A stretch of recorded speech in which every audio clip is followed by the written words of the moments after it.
Zina n'avait jamais pris sa sœur. Elle voulait juste se sentir spéciale, ne serait-ce que pour une journée. La robe dorée qu'elle portait n'était pas n'importe quelle robe. Elle appartenait à Mamatiche, leur défunte grand-mère, qui les avait élevés avec amour et attention. Cette robe rassurait Zina, comme si Mamatiche était toujours avec elle. Il ne s'agissait pas de briller plus que quiconque. Il s'agissait de s'accrocher à un souvenir, à l'amour et à la confiance qu'elle avait. En entrant dans la salle de mariage, Zina se sentait un peu nerveuse, mais fière. Sa coiffure était faite, son sourire était doux et sa robe dorée scintillait doucement sous les lumières. Elle pensait que personne ne s'en offusquerait. Après tout, elle n'était pas la mariée, juste la jeune sœur discrète qui s'efforçait de paraître sous son meilleur jour. Mais dès son entrée, les regards se mirent à la dévisager. Leurs regards passèrent de son visage à la robe dorée, puis l'un vers l'autre, murmurant, jugeant. Elle entendait les murmures. N'était-ce pas la sœur de la mariée? Pourquoi de lors un jour de mariage? Puis elle vit Amarna, debout au centre de tout cela, dans sa robe blanche, les yeux rivés sur Zina. Mais son regard ne trahissait ni joie ni surprise. Elles étaient tranchantes, froides, presque brûlantes. À cet instant, Zina comprit que quelque chose n'allait pas. Amarna n'était pas contente de la voir. Ni la robe ni le souvenir de Mamatiche ne la touchaient. Au contraire, elle paraissait en colère, comme si Zina avait enfreint une règle dont elle ignorait l'existence. La robe dorée qui faisait la beauté de Zina lui parut soudain trop éclatante, trop criarde, trop incongrue, et la tempête allait éclater. Alors que tout le monde se préparait pour le lancer du bouquet, un événement inattendu se produisit. Amarna, la mariée, s'avança droit vers Zina, le regard enflammé. Son sourire avait disparu, son regard perçant et sa voix tremblante de colère. Elle tira Zina à l'écart, brutalement, loin de la foule, mais pas assez pour que les gens ne voient pas ce qui se passait. Ses paroles furent rapides et fortes. « Pourquoi porterais-tu de l'or? Le jour de mon mariage. Tu veux toujours attirer l'attention. Tu me voles toujours la vedette. » Zina était choquée. Son cœur s'emballa et ses mains tremblèrent. Elle ouvrit la bouche pour expliquer, pour dire que c'était la robe de leur grand-mère, pour dire que ce n'était pas pour blesser qui que ce soit. Mais Amarna ne la laissa pas parler. Devant les invités, les téléphones déjà braqués, Amarna leva la main et se frappa le cœur en tirant ses cheveux. Le bruit résonna dans la salle, suivi de halètements dans la foule. Zina resta figée, les joues en feu, les yeux écarquillés d'incrédulité. Mais cela ne s'arrêta pas là. Amarna saisit le devant de la robe dorée et la déchira en deux. Le tissu se déchira bruyamment, se déchirant sous les yeux de tous. La robe qui autrefois rassurait Zina, proche de Mamatiche, pendait maintenant en lambeaux sur son corps. Certains détournèrent le regard, d'autres fixèrent la scène, hésitant entre s'arrêter et regarder. Les yeux de Zina se remplirent de larmes et ses lèvres tremblèrent tandis qu'elle essayait de les retenir. Mais c'en était trop. Trop douloureux. Trop public. Elle sortit en courant du couloir, serrant la robe déchirée contre sa poitrine, essayant de cacher son visage. Son cœur semblait se briser devant tout le monde. Elle ne voulait plus être vue. Personne ne la verrait, même pas toute seule. Zina pensait que tout était fini lorsqu'elle sortit en courant de la salle de mariage, sa robe déchirée serrée contre son corps, le cœur brisé à chaque pas. Mais elle ignorait que le pire n'avait même pas encore commencé. Quelque part dans la foule, quelqu'un filmait tout. Chaque mot, chaque gifle, chaque larme. La vidéo était claire. On entendait Amarna crier. On pouvait voir le visage de Zina lorsqu'elle a été giflée. On entendait même des gens haleter en arrière-plan. En quelques heures, la vidéo était partout. La vidéo a été publiée en ligne avec une légende en gras, une mariée attaque. Une sœur porte de l'or. Et comme ça, Zina est devenue la fille à la robe dorée dont tout le monde parlait sur Internet. Sur TikTok, Instagram, Twitter, partout. La vidéo a été vue des milliers de fois. Puis des millions de personnes de tout le pays ont commenté. Certains étaient choqués. Certains étaient en colère. D'autres pleuraient en regardant la scène. Beaucoup ont pris la défense de Zina. Ils disaient qu'elle n'avait rien fait de mal. Ils disaient qu'elle était magnifique dans sa robe dorée. Et qu'Amarna n'avait aucun droit de la traiter ainsi. D'autres ont partagé leurs propres histoires de maltraitance familiale. Ils ont salué le courage de Zina d'être venue seule au mariage. Ils l'ont félicité de ne pas avoir réagi. Pour avoir gardé la tête haute, même humilié. Mais tout le monde n'était pas clément. Certains ont tenté de défendre Amarna. Ils ont dit que c'était le jour de son mariage et qu'elle avait le droit d'être en colère. Ils ont affirmé que Zina portait la robe dorée pour attirer l'attention. Internet était divisé. Des disputes ont éclaté sous le poteau. Les gens ont choisi leur camp. Mais Zina n'a rien dit. Elle n'a fait aucun commentaire. Elle ne s'est pas défendue. Elle n'a pas expliqué la vérité sur la robe. À propos de Mamatiche. Pourquoi elle le portait? Au lieu de cela, elle est restée silencieuse. Elle s'enferma dans sa petite chambre. Loin du monde. Loin du bruit. Son téléphone vibrait sans arrêt, inondé de messages d'inconnus, de journalistes, et même d'anciens camarades de classe à qui elle n'avait pas parlé depuis des années. Elle ne répondit à aucune d'entre elles. Elle pleurait tous les soirs. Elle revivait ce moment dans sa tête. La gifle, la robe déchirée, la façon dont les gens la regardaient comme si elle était à plaindre. Elle se sentait gênée, exposée, comme si le monde l'avait vue à son plus bas niveau. Zina aurait aimé disparaître. Elle ne voulait pas attirer l'attention. Elle ne voulait pas devenir célèbre. Elle voulait juste qu'on la laisse tranquille. Même quand Idara, sa meilleure amie, est venue frapper à la porte, elle n'a pas ouvert. Idara a essayé de l'encourager, pour lui dire que le monde était de son côté, que les gens voyaient sa force. Mais Zina ne se sentait pas forte. Elle se sentait brisée. Elle avait l'impression que sa sœur lui avait enlevé quelque chose de trop profond pour être expliqué. Et maintenant, des inconnus en parlaient comme si c'était un drame. La vidéo montrant sa douleur était devenue virale. Mais Zina, elle se cachait toujours. Elle souffrait toujours. Elle essayait encore de comprendre comment le fait de porter une robe dorée s'était transformé en la pire journée de sa vie. Zina ne voulait pas être vue. Elle ne voulait pas quitter sa chambre. Elle ne voulait pas parler. Elle ne voulait pas sourire. Son cœur souffrait encore de ce qui s'était passé au mariage. Chaque fois qu'elle fermait les yeux, elle entendait encore la voix de sa sœur. Voir ses yeux furieux. Sentir la piqûre de cette gifle. Et la robe de sa grand-mère déchirée. Elle avait l'impression que tout ce qu'elle avait de bon lui avait été enlevé à cet instant. Mais sa meilleure amie Idara ne baissait pas les bras. Chaque jour, elle venait chez Zina avec de la nourriture, des mots gentils et beaucoup d'amour. Un après-midi, elle s'assit doucement à côté de Zina et lui murmura « Tu dois reprendre ton pouvoir ». Zina la regarda, perplexe, et Idara lui expliqua son idée. Elle voulait que Zina porte à nouveau la même robe dorée. Non pas pour cacher sa douleur, mais pour montrer sa force. Elle réparerait les parties déchirées, redonnerait vie à la robe et prendrait des photos qui raconteraient la véritable histoire. Pas la haine, mais la vérité. Au début, Zina refusait. Elle avait peur, honte et souffrait encore. Mais Idara lui prit les mains et lui dit « Tu portes cette robe parce qu'elle te rapproche de ta grand-mère.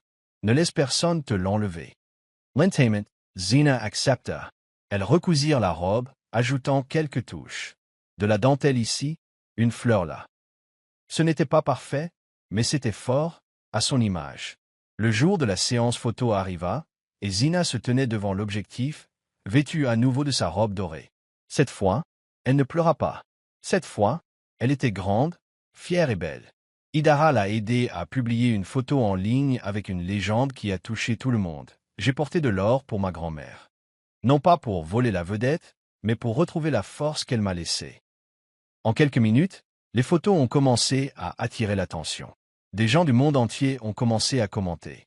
Ils l'ont qualifiée de courageuse, inspirante et puissante. Certains ont même dit que la photo les avait fait pleurer. D'autres ont dit s'être sentis plus forts rien qu'en lisant ces mots.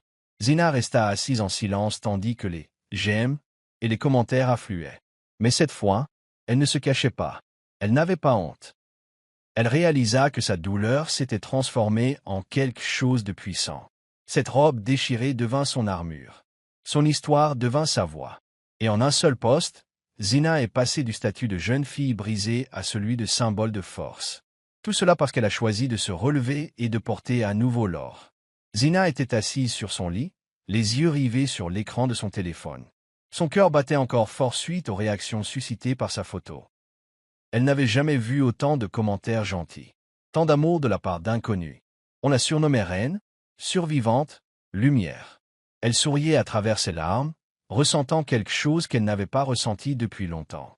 L'espoir. Puis elle l'a vu. Un nouveau commentaire est apparu sous sa publication. C'était court, simple, mais percutant. Je la veux sur mon podium. Elle était signée Tolu, le plus grand créateur de mode de Lagos. Zina reste figée. Ses yeux s'écarquillèrent. Elle le relut pour s'assurer que c'était vrai. Tolu était célèbre.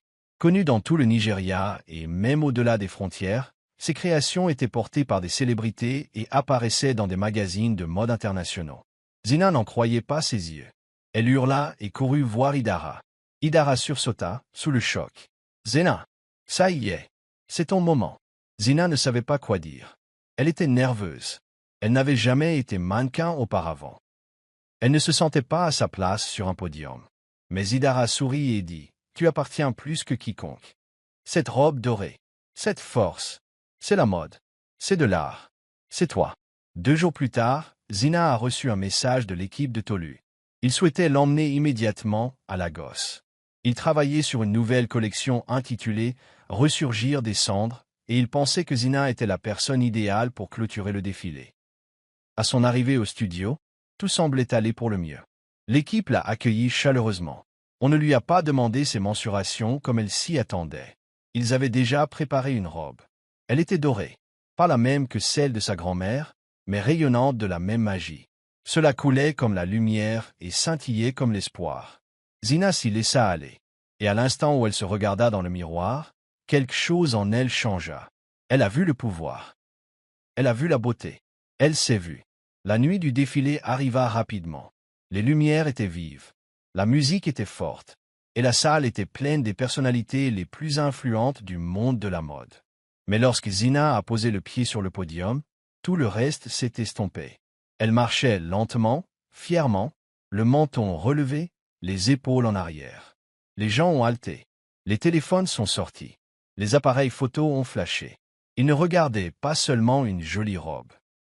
Ils regardaient une histoire. Un voyage. Une fille qui avait transformé sa douleur en pouvoir. Au bout du podium, Zina marqua une pause. Sa robe dorée scintillait sous les projecteurs. La foule se leva, applaudit et acclama. Certains pleurèrent même. Tolu sortit et la serra fort dans ses bras en murmurant « Tu es né pour ça ». Dans les coulisses, Zina tenait son téléphone et regardait une photo qu'on venait de lui envoyer. On la voyait sur le podium, une couronne d'or sur la tête, les yeux brillants. Et au loin, sa sœur Amarna l'observait en silence. Devant un écran, elle ne pouvait que pleurer. Zina n'aurait jamais pensé être remarquée par autant de monde. Après son défilé dans cette magnifique robe dorée, les messages affluaient dans sa boîte mail. Mais un message est ressorti. Il venait d'Alero, une célèbre directrice de concours de beauté. Alero ne recherchait pas seulement les beaux minois. Elle cherchait des femmes avec une histoire, des femmes fortes. Et l'histoire de Zina l'avait profondément touchée. Le message disait « Tu es plus qu'un simple mannequin. Tu es un courage en mouvement.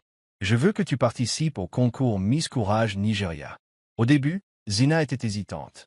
Elle n'avait jamais participé à un concours de beauté auparavant. Son cœur était encore en train de guérir. Pouvait-elle vraiment se tenir devant les juges, devant le public, et partager son histoire? Elle montra le message à Idara, et son ami lui serra la main. « C'est ta chance, Zina, non seulement de briller, mais de reprendre ta voix. Tu ne fais plus que survivre. Tu t'élèves. » Après mûre réflexion, Zina a dit oui. Elle ne voulait pas devenir célèbre. Elle voulait simplement montrer aux autres filles comme elle que la douleur n'est pas une fin en soi, que les choses brisées peuvent redevenir belles. L'entraînement pour le concours a été difficile. Zina a appris à parler sur scène, à marcher avec encore plus d'assurance et à croire en elle. Mais elle n'a jamais changé. Elle a conservé son doux sourire, son cœur bienveillant et son amour de l'or, surtout celui qui lui rappelait Mama Tiche. Les autres candidates l'admiraient, et même les juges ont remarqué sa force tranquille. Lors d'une partie du concours, on a demandé à Zina ce que le courage signifiait pour elle.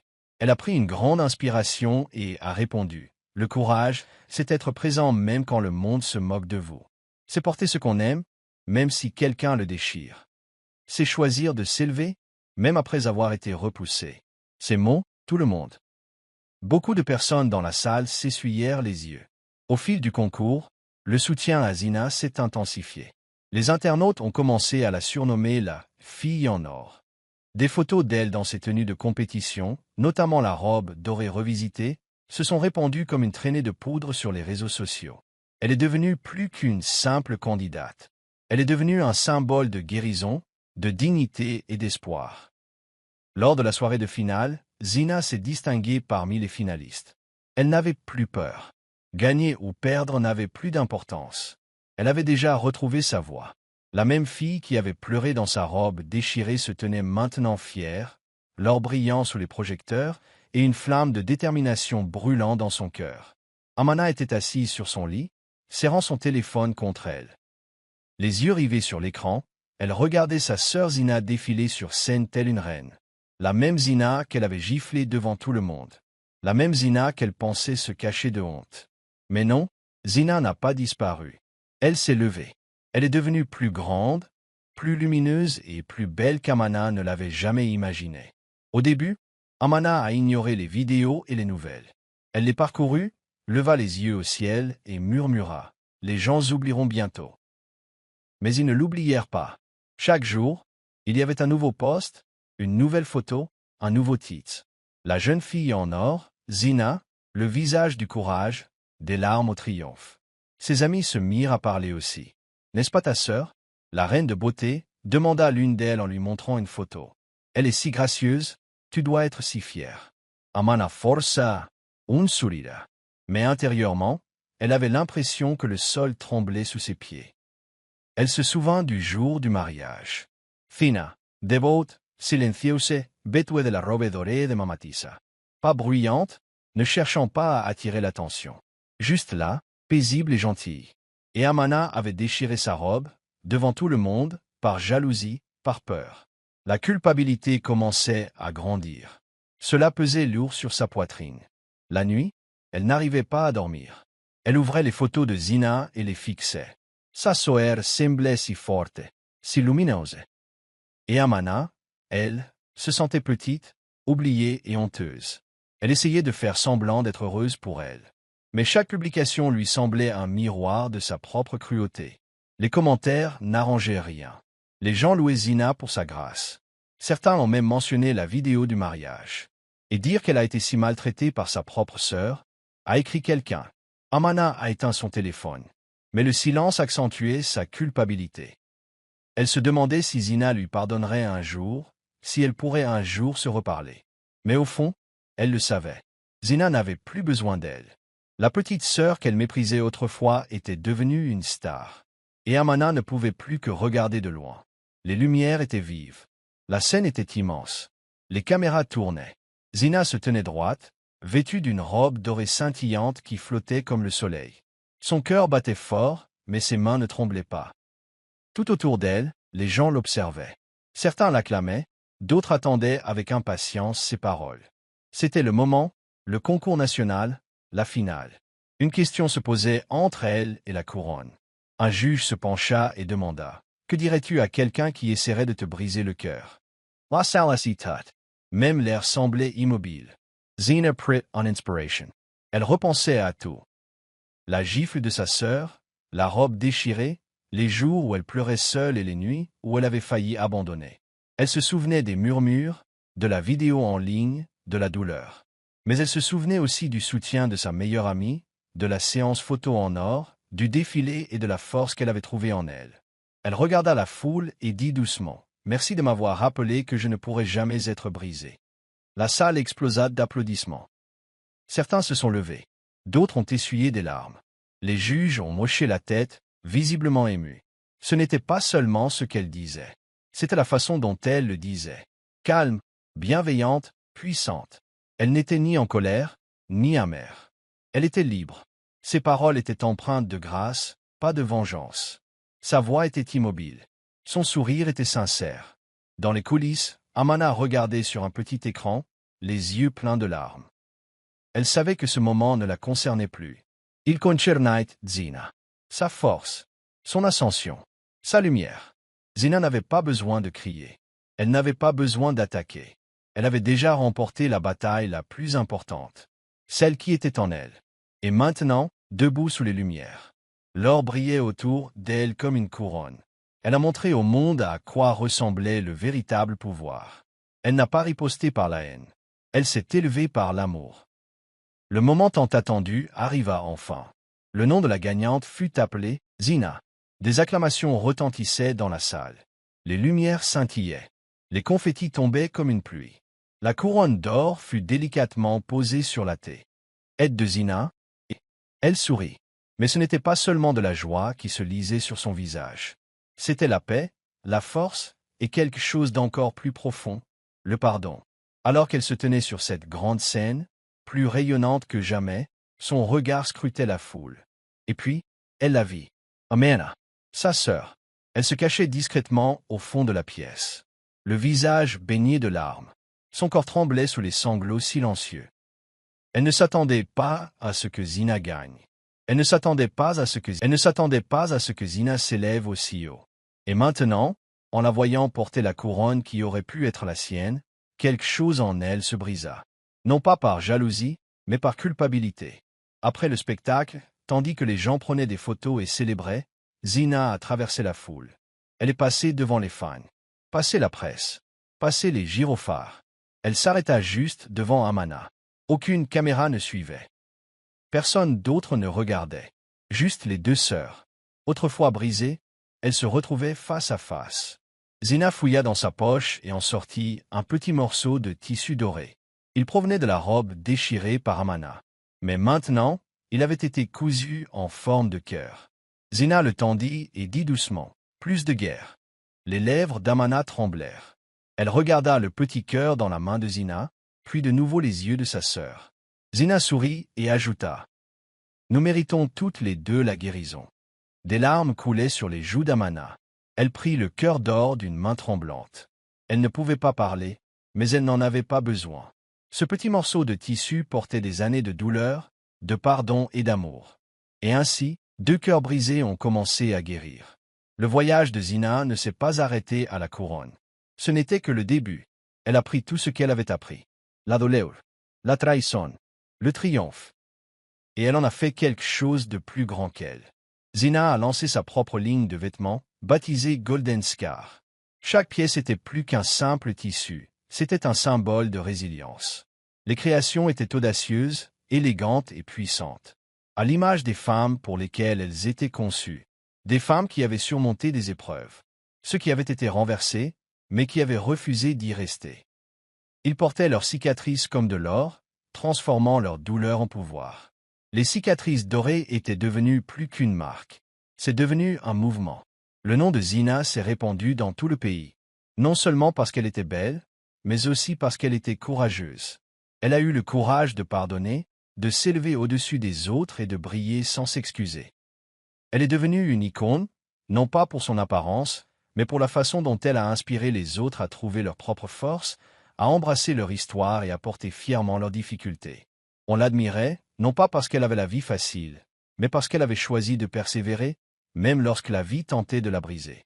Et avec chaque vêtement, avec chaque création, Zina partageait son histoire de transformation. Elle montrait au monde que les cicatrices pouvaient être belles, que la douleur pouvait être source de force et que le pardon était la véritable clé de la liberté. Elle portait une robe dorée, et elle était battue pour cela. Mais quelques jours plus tard, elle portait une couronne, et le pays tout entier la soutenait. Zina était passée d'une femme déchirée à une femme régnant avec grâce, puissance et une confiance inébranlable. Son histoire rappellerait à jamais à chacun que, quoi qu'il arrive, on peut toujours se relever, briller et revendiquer sa propre victoire.